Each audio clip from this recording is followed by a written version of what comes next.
How many have found themselves starting to fall more and more into that electronic communication, even with your donors and your constituents?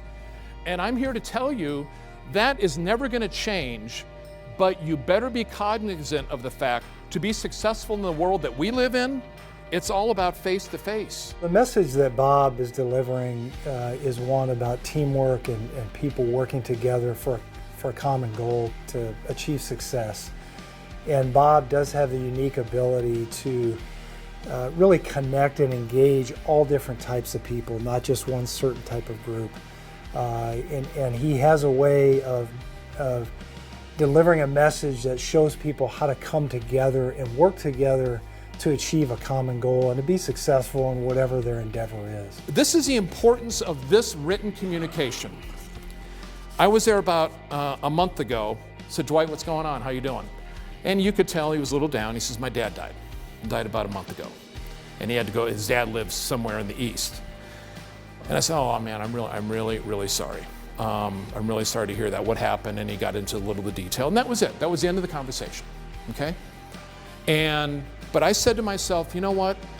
I don't know what Dwight's life is like. I only know him when I go to Walmart. But I'm gonna get a sympathy card for Dwight. You know, I went to the dollar store. It was $1, the cheap ones.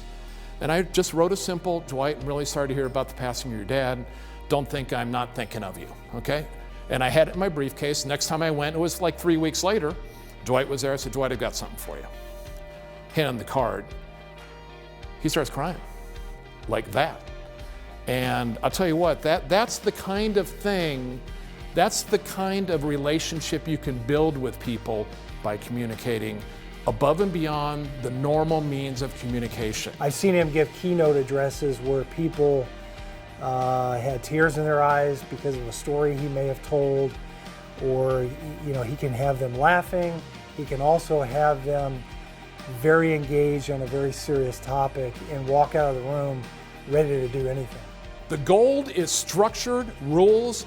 This is what you're supposed to do and what you're not supposed to do. And when an orange hears something that is totally irrational, it doesn't make any sense to do the things that we're supposed to do on a $1 P-card violation. The gold just wants the letter to send it in. Okay, check mark, I have accomplished that task. The orange is saying you're out of your friggin' mind. Do you see the difference in the types of people that we're dealing with? So you need to understand and adjust sometimes of what the personality characteristics are. So what you're learning today is, okay, I got a problem with that orange guy that's gonna put the pennies on the piece of paper. I gotta learn to adjust to him. Whenever you say that you're going to bring a consultant in to work with your team, sometimes eyes glaze over. They wonder, oh, another one of those consultants. What you'll find in working with Bob Logan is Bob's not one of those consultants. Bob is actually a coach that's there to work with your team to help your team accomplish the goals it seeks. Bob doesn't bring you goals. Bob helps you understand and discover the goals that you're already working on. But what he does is he brings together this knowledge base of a lifetime of working with high-performing athletes to high-performing business leaders to bring to your team the ability to understand what performing at the highest level is. And that level starts with understanding who you are and what your team is about. But now that you know what you know, if you know that everybody is a gold, maybe you can work with them, maybe not to go into this level of detail, but to say, look, you need to understand how I operate. I'm not averse to how you operate, but this is how I operate. So let's find middle ground so we can both get along.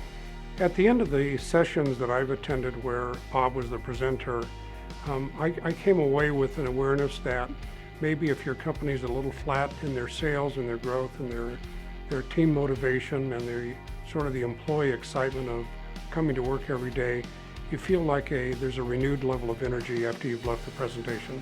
We all want to win, and it's thrilling to win. But that story with Special Olympics, I have to tell you, what's better than winning is helping other people win. And so what we're doing, this thing that we did today, all it is a tool in the toolbox. It's 3 hours of learning a little bit about ourselves and learning a little about others. It's all up to you on how you want to use it. But if you can use it to help other people be successful, you're going to be much more successful internally and within your own personal and your professional lives.